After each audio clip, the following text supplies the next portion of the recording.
Entrevista coletiva de Mano Menezes, o Grêmio venceu 1-0 no Santos. Vamos ver, deixa o teu like e te inscreve. O que tu queres. Então, o resultado hoje, que etapas, o fato de sair da zona de rebaixamento, ainda que no início do campeonato, de reencontrar a torcida, de começar agora em casa o trabalho, ao lado do Filipão, que tu recebesse no meio da semana, certamente vocês conversaram pouco dentro daquilo que precisam conversar dentro da sala de vocês. Qual foi a importância, o que esse jogo marca nesse teu início de trabalho? Boa noite a todos. Acho que essas etapas que as equipes passam, etapa essa que o Grêmio está passando, e eu espero que tenhamos começado a passar definitivamente hoje com essa vitória importantíssima, tudo é mais difícil, né? Você, primeiro, com uma sucessão de resultados que não são bons, você vai perdendo confiança, você vai perdendo um aliado importantíssimo, que é o torcedor, embora hoje tenhamos tido 27 mil pessoas que nos ajudaram muito, mas nós estamos acostumados, o Grêmio está acostumado com mais, e esse mais cria um ambiente mais difícil para os adversários e um ambiente de apoio maior para a equipe. Então, quando isso acontece, a gente precisa simplificar o máximo que a gente pode, e acho que a equipe fez isso. Teve um pequeno momento no segundo tempo que a gente saiu do jogo, que é uma questão que eu estou trabalhando bastante com eles, a gente oscilar menos dentro da partida. E aí saímos do jogo, entregamos a bola para o Santos e quase sofremos o gol. Foi o nosso momento mais difícil na partida. Fora isso, a gente sempre esteve muito organizado, com dificuldade, mais organizado, com dificuldade, mais sofrendo defensivamente na última linha pouco. Acho que depois de 6 ou 7 partidas a equipe volta a encerrar um jogo sem sofrer gols. E a importância disso está no placar final, né? Sempre você está numa condição de poder fazer o gol da vitória, como fizemos hoje. Então, esse é um primeiro passo. Só existe evolução com resultado. Pode-se fazer coisas boas, se o resultado não vem, nunca ele dá essa confiança, essa segurança de que as coisas vão andar para frente. Essa é a maior importância do jogo de hoje, diante do nosso torcedor, sair visualmente da zona, em termos de pontuação, é importante. Isso abre uma condição e uma perspectiva melhores para o futuro. Mano, aqui, boa noite. Muitos falavam sobre o trabalho do Quinteiros, o Quinteiros saiu e aí ficou nítida a dificuldade de elenco do Grêmio mesmo, limitação, desequilíbrio, enfim. Hoje o Grêmio conseguiu a primeira vitória sob seu comando. Esses jogadores, até porque a janela só vai abrir lá em junho, eles podem levar o Grêmio até onde, na sua análise, dentro do seu trabalho? Dá para sair tranquilamente da zona de rebaixamento? Com esse grupo, o torcedor pode se despreocupar em relação a risco de queda? E dentro dessa análise, o que tu espera da direção em relação a contratações quando a janela de fato abrir? Boa pergunta. Bom, vocês já me conhecem bastante para saber que eu não falo de contratações publicamente, porque acho que não se trata desse assunto publicamente. Esse assunto a gente trata no departamento de futebol, com as pessoas que esse assunto deva ser tratado. Muitas vezes inicia-se um campeonato, olha-se para um grupo de jogadores de uma equipe, jamais você imagina que eles vão disputar para não ser rebaixado. Eu vivi recentemente 2 situações, uma no Corinthians e outra no Fluminense, com um grupo bastante qualificado, jogadores que no ano anterior tinham sido campeões até de Libertadores, mas quando as coisas não começam bem, tudo isso vai para o ralo e ninguém serve.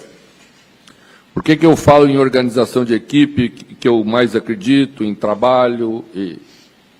Porque isso devolve aos jogadores essa confiança para eles logo produzirem mais. Não é possível todos produzirem pouco. tem alguma coisa errada quando todos começam a produzir pouco. E o errado é a ideia. Então, escolhemos uma ideia, trabalhamos com convencimento, o resultado, como hoje, ajuda a convencê-los, porque eles também têm as suas expectativas, eles também têm as suas avaliações, né? E a partir desse convencimento, todos fazem um pouquinho melhor. E se você ganha 10%, 20% a mais de cada um, daqui a pouco você está rendendo como uma equipe como o Grêmio tem que render. Garantia no futebol não existe de nada. Você pode ter vencido a tua vida toda, você pode ser vencedor, você tem que provar de novo, você tem que fazer todo ano, em todos os trabalhos. Isso vale para os jogadores, vale para nós, e nós vamos trabalhar nesse sentido. Tudo bem, mano? Boa noite. Você disse em um trecho dessa última resposta que não fala sobre contratações, mas dos jogadores... Só não falo publicamente. Sim, mas falo. Só não fala publicamente. Mas dos atletas que estão aqui, à sua disposição neste momento, teve um jogador que chegou no início do ano e com grande expectativa por parte do torcedor, que é o Cuéllar. Agora você está dando uma sequência para ele como titular. O desempenho dele em si, ele está dentro do que você espera? Ele pode jogar mais até pela sua qualidade? Queria que você falasse um pouco em relação ao Cuéllar. Boa pergunta. Bom, raramente individualizo, mas como é uma coisa positiva, vou falar. É natural que um jogador que tenha passado o tempo que Cuéllar passou no mundo árabe, quando retorna a um futebol competitivo nosso, vai passar esse primeiro período com um grau de dificuldade grande. Ele ainda teve uma lesão, o que atrasou o processo, né? Então, certamente tem capacidade para render mais. Todos vocês conhecem Cuéllar, é um jogador de seleção colombiana. Então, ele está nesse processo. A gente fez uma minutagem para ele já crescendo um pouquinho mais, hoje fez o maior tempo dentro de campo, né? E essa condição só vem jogando. E é o que nós estamos fazendo com ele. Mas vai valer para todos, né? Eu acho que Dodge fez 3 jogos muito bem jogados, Camilo hoje entrou muito bem, né? Entra dentro desse processo que eu estou falando, de organização da equipe, para que todos saibam se comportar bem em termos de posicionamento. Um time bem posicionado faz os jogadores crescerem, é isso que nós acreditamos. Vale para Cuéllar também. Boa noite, mano. A pergunta vai muito de encontro com isso, mas não tem a ver com o Cuéllar. A gente falava lá em Salvador sobre a estrutura do time, a importância que tu estava dando para o Edenilson, né, que nessa função importante, que é um cara que talvez não tenha nenhum substituto, ele volta a sentir hoje, sai no intervalo, talvez não jogue, até porque no Brasileiro, né, tomou o cartão, vai estar suspenso, mas tem o confronto da Sula aí.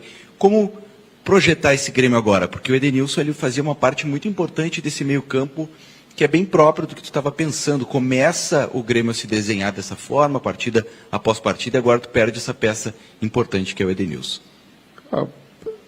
Todos serão importantes, e quando temos uma estrutura bem formada, quando não jogar um, o outro vai entrar, e a expectativa é que produza bem. Alisson entrou bem, é um jogador que dá uma passagem de jogada aguda pela direita, que Edenilson, por característica, não vai dar, mas mesmo assim entendemos que para a primeira parte do jogo era necessário termos uma segurança maior,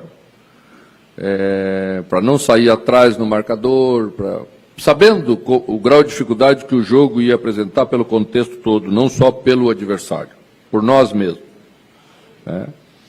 Então, penso que com outras características podemos ir variando a equipe sem que ela tenha queda, até pelo contrário, pode se afirmar de outra maneira.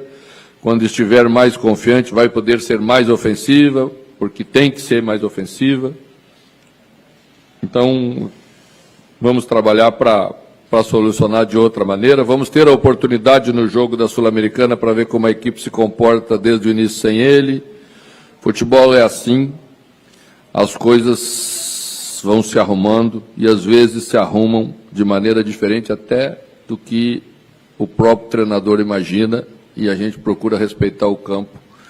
O campo para nós é muito sagrado. E os jogadores também analisam aquilo que a equipe produz dessa ou daquela maneira, e é isso que nós queremos fazer. Mano, você termina a sua resposta agora falando que o campo precisa ser respeitado. A gente sabe que com pouco tempo de treino fica difícil, às vezes, tu achar algum tipo de solução. E muitas vezes o próprio jogo e o campo, como você disse, acaba achando isso. O que o jogo de hoje deu de respostas para o Mano Menezes e o que dá para se tirar até de mudanças para a próxima partida, a partir da vitória hoje?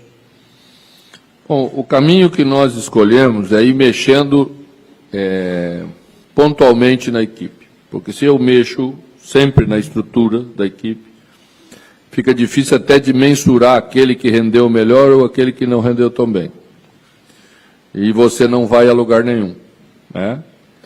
Então você sabe que eu gosto de trabalhar com uma linha de 4 defensiva bem posicionada. Hoje esteve aí a linha de 4 bem posicionada. Todos cresceram um pouco. Veja que nós enfrentamos hoje um dos maiores dribladores que joga no futebol brasileiro. E marcamos bem.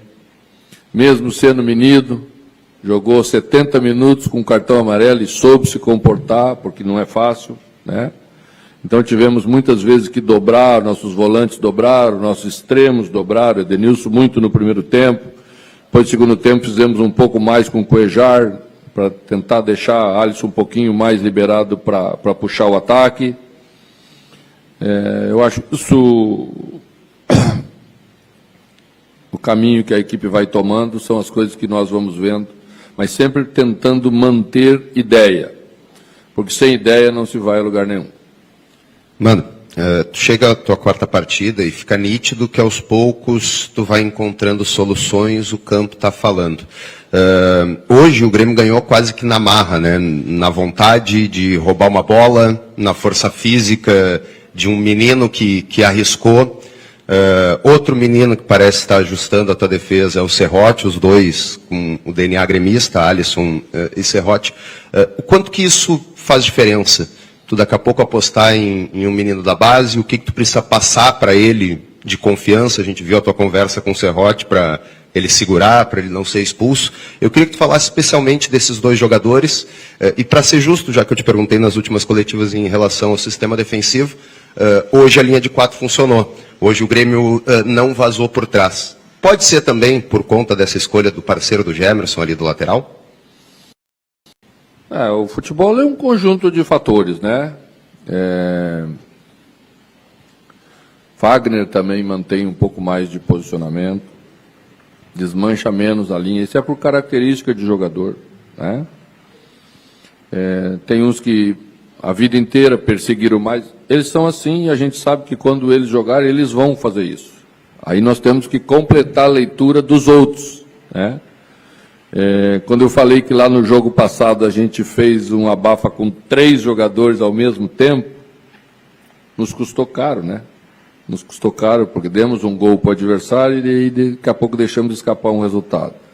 Então, leituras são coisas importantes e elas vêm da experiência. Não precisa ser velho para ser experiente, precisa só ter vivido situações que te deixam preparado para as situações. Eu sempre trabalhei com jogadores jovens por onde passei, aqui no Grêmio há 20 anos atrás, né? Tivemos essa oportunidade e um clube que tem trabalho de formação e tradição como o Grêmio tem, sempre vai ter jovens jogadores de qualidade para estarem aí. Eles bem acompanhados, às vezes com alguns jogadores com uma rodagem maior, abrevia essa etapa, né? E jogos como esse vão dando o restante da preparação, né? Então, vamos seguir da mesma maneira. Alisson a gente segurou um pouquinho porque estava vindo de uma cirurgia de menisco, ainda ficou desconfortável um tempo, então quisemos que fosse mais seguro, por isso que nas primeiras não entrou. A gente também não fala tudo, porque não dá para falar tudo, são questões estratégicas que às vezes você não pode entregar para o teu adversário, mas pode confiar, o torcedor pode confiar que a gente vai fazer o melhor para o clube. Nós somos Grêmio até debaixo d'água. E somos mesmo, mano. E eu vou no túnel do tempo contigo, porque tu falou do Estádio Olímpico, dessa loucura que foi viver o Estádio Olímpico, e em várias entrevistas tu falou a respeito, e agora tu volta numa outra condição, mas na arena do Grêmio. É uma outra atmosfera, é um outro ambiente do que era a Zenha. Mas pulsava. E tu sempre ficou muito à vontade para falar do torcedor. Como é que tu viu hoje, qual foi, de estar na arena hoje, como técnico do Grêmio nesse retorno, e o quanto essa torcida que pulsava no Olímpico vai contribuir contigo também nessa caminhada, já que somos todos Grêmio? O torcedor do Grêmio sempre fez um ambiente muito difícil para os seus adversários. Lá e cá. Né? Quando se transferiu, provavelmente esse ambiente foi sendo construído de novo, porque é outro lugar, são coisas novas, né? Mas o futebol é assim, que o torcedor consegue entender a necessidade da equipe com uma sensibilidade melhor, né? E ele nunca exigiu coisas extraordinárias, a não ser um comportamento de luta, de entrega, para defender as suas cores, né? E eu acho que isso é o que a gente não pode esquecer nunca. Tem momentos, em determinados jogos, que vamos ter dificuldades técnicas, vamos ter dificuldades táticas, porque o adversário também é muito bom, né? O Santos de hoje, por exemplo, não foi o Santos do meio de semana, né? Foi outro Santos, com Soteldo, com Tassiano, né? Com Roleiser, que veio para dentro e é um jogador de extrema qualidade. Então, assim, mesmo assim, a gente ultrapassa essa dificuldade, sempre juntamente com o torcedor. E o que nós estamos conversando muito desde que chegamos é exatamente para que esse comportamento nunca caia. O outro da dificuldade, isso é do jogo, né? E eu tenho certeza que o torcedor, ao ver isso, no próximo jogo ele coloca 10 mil a mais, e depois coloca mais, e voltamos a ser o Grêmio forte na sua casa, que todo mundo teme quando vem aqui visitar. Mano, aqui, tudo bem? Parabéns pela tua primeira vitória no retorno à tua casa, né? Como a gente bem sabe.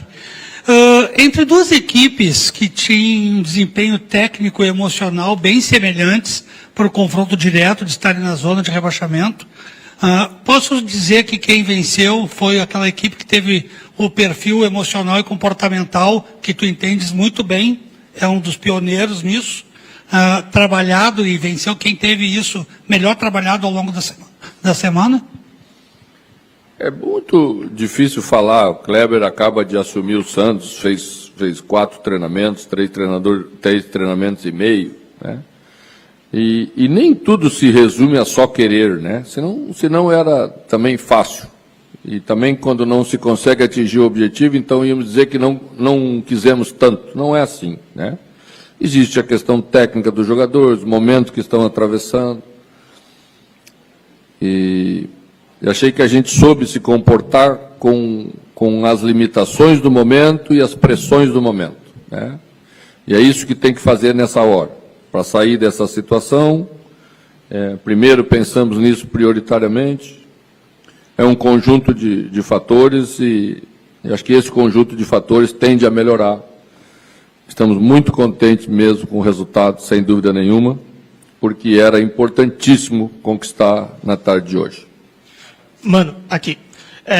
Eu gostaria de perguntar para você sobre 2 jogadores que disputam uma mesma posição, que é o Monsalve e o Cristaldo, porque você falou sobre a escolha de colocar esses jogadores mais ao lado, porque eles têm um pouquinho mais de dificuldade de fechar por dentro, mas parece que nenhum desses 2 jogadores consegue engrenar por alguma coisa mais do que isso, porque é o 3º treinador que está no Grêmio, desde o Renato, passando pelo Quinteiros, agora por você, que sempre quando a gente vai projetar o time do Grêmio tem a dúvida, joga Cristaldo ou joga Monsalve? Aí um fica no banco, joga melhor, o outro titular não consegue render.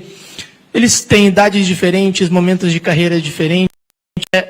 Por que nenhum desses 2 jogadores consegue confirmar a expectativa ou pelo menos assumir a posição de vez? que você pode dizer com a tua experiência de treinador sobre a dificuldade desses dois jogadores de se firmarem na equipe? Obrigado. Bom, precisamos esperar mais um pouco. A avaliação seria quase que irresponsável agora. Estou falando ela de ficar fazendo teoria, né? Os jogadores de meio campo que jogam nessa função têm que ter uma condição técnica, uma questão de raciocínio e uma questão física muito boas, porque é ali onde existe a marcação mais dura de todos os adversários. Então você tem uma fração de segundo para pensar, se você demorar um pouquinho, o marcador já chegou. Às vezes você tem que ter força para transpor, e você tem que ter qualidade técnica para fazer isso, né? Eu acho que ambos têm qualidade técnica. Cristaldo raciocina um pouquinho mais rápido, Monsalve às vezes demora um pouquinho, dá 2, 3 toques, um pouquinho a mais, e é um lugar onde não te permite dar 2, 3 toques. Mas acredito que ambos vão ganhar a questão de potência para transpor os marcadores, quando for necessário você transportar a bola, né? Acho que a característica de Monsalve é mais de transportar, e a de Cristaldo é mais de passar. São um pouquinho diferentes os dois jogadores, né? Acho que eles sofrem muito em função de tudo que estava acontecendo, da equipe, das dificuldades da equipe, da saída de bola. A equipe jogava muito direto. E quando uma equipe joga muito direto, por escolha da ideia, os meias, que são os sujeitos que precisam da bola e que gostam da bola, começam a ver a bola passar muito por cima deles. Se a bola passa muito por cima deles, eles não têm característica de disputa, eles passam a ser um jogador que a gente começa a discutir o jogador. Tá? Então, se queremos ter meia, temos que jogar um futebol que privilegia os meias, que façam eles participar do jogo com prazer, e aí todos saem ganhando. A linha é essa. Boa noite, mano. Tudo bem? Aqui. Claro, futebol não é apenas número, né? Mas uma plataforma de estatísticas aí bem conhecida deu o Gemerson como o melhor jogador em campo.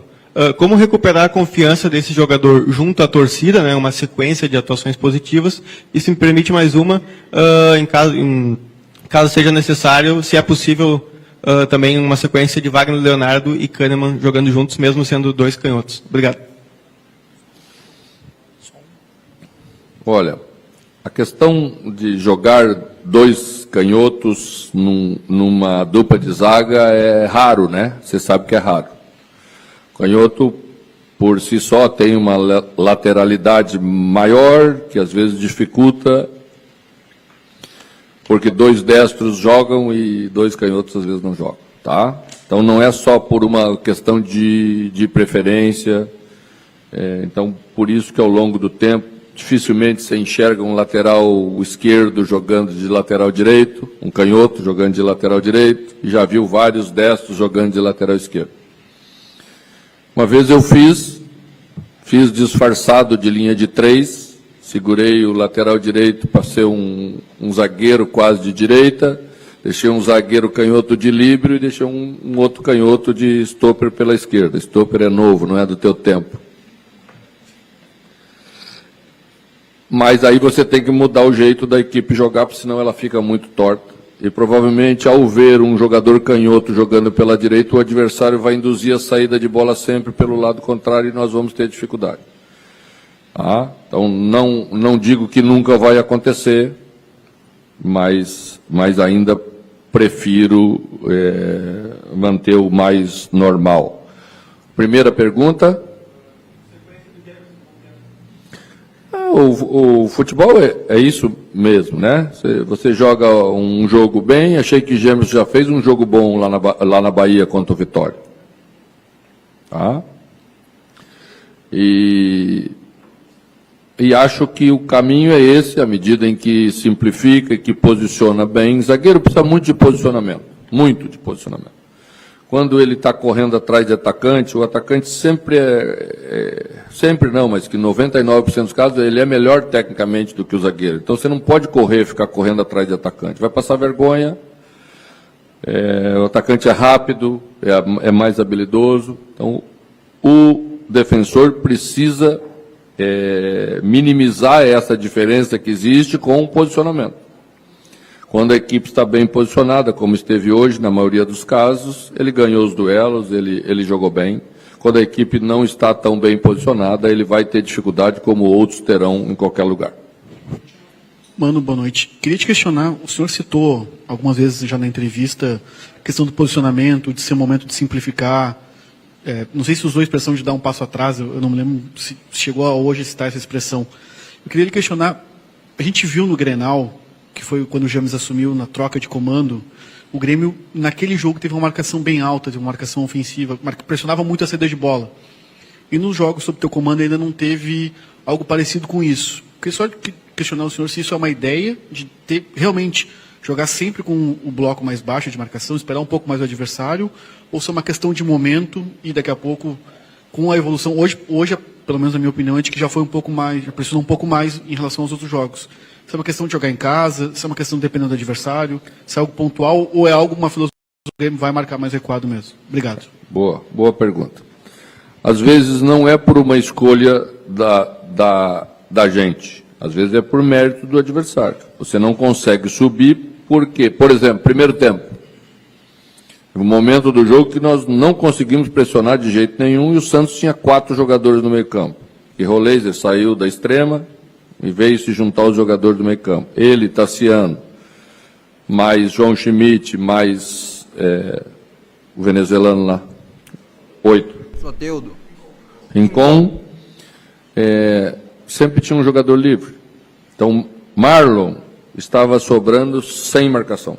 No intervalo, ajustamos isso um pouco, trouxemos Marlon um pouco mais à frente, quase na linha do volante, conseguimos adiantar um volante nosso mais à frente, para se juntar com o Cristaldo, para ter essa pressão, porque senão você não consegue. Sempre quando você está chegando, o adversário toca bem a bola. Às vezes, estrategicamente, não é tão bom você subir tanto. Às vezes é bom você estabelecer gatilhos, esperar um pouquinho na intermediária, deixar o adversário se decidir para um lado do campo e aí estabelecer uma pressão. Nosso objetivo é que ela seja sempre eficiente, que dê resultado. Quando ela começa a não dar resultado, não tem lógica manter. Você está só desgastando o teu time, você está correndo e não recupera a bola. Hoje, já recuperamos a bola, mas ainda cometemos um equívoco que temos que solucionar também. Perdemos logo depois a bola em seguida. Então, ganhamos a bola e logo em seguida perdemos. Tá? Então, vamos aos poucos fazendo com que as coisas funcionem. Isso também depende um pouco da confiança que os resultados trazem. Quando você não tem confiança, você nunca vai, você sempre dá um passinho para trás, porque é uma questão de sobrevivência. Então, é um caminho natural de evolução. Tem horas que vamos fazer, tem horas que não vamos fazer, e às vezes os motivos são diferentes. Às vezes é mérito do adversário, às vezes é deficiência nossa. Vamos sempre tentar fazer o melhor para a equipe. Obrigado, mano. Obrigado, pessoal. Obrigado, mano. Obrigado pelos 3 pontos. Vitória importante, o Grêmio precisava vencer. E, eu gostei muito da frase. Todos temem o Grêmio jogando em casa. É isso aí. A arena tem que ser um caldeirão. Pessoal, deixa o teu like, te inscreve e desculpa aí a demora. O Mano Menezes é um podcast.